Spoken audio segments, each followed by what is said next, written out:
Buenos días amigos de YouTube, hoy les vamos a grabar un video de cómo confirmar tu volumen. Es como ejemplo, pues, como si estuvieras grabando en Bandicam y no se escucha, pues. Eso es lo que vamos a ver.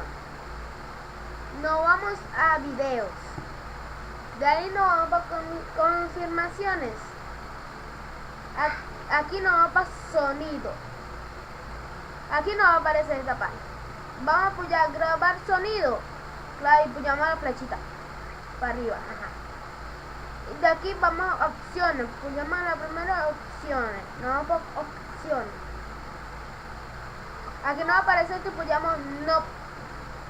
Después esperamos un rato y nos va a aparecer otra vez lo mismo. Colocamos no. Nos aparece esto.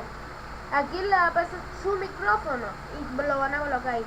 Mi micrófono es micrófono dispositivo de audio USB. Así lo que vamos a buscar aquí. Aquí está, lo apoyamos y aquí está. Micrófono dispositivo de audio USB. Nos aparece este volumen aquí y lo pusimos a 100. Esta broma que dice aquí mono, no lo colocamos, lo dejamos así como está. Y vamos por lo otro, hacemos lo mismo, colocamos opciones, colocamos no, nos vuelve a aparecer, colocamos no, y aquí nos aparece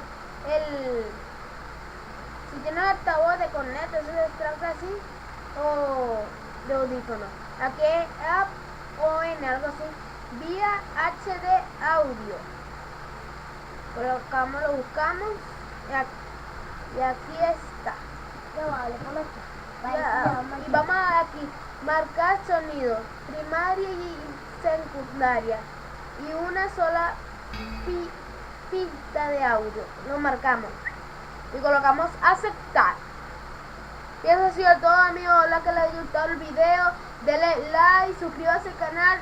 Chao, nos vemos en el próximo.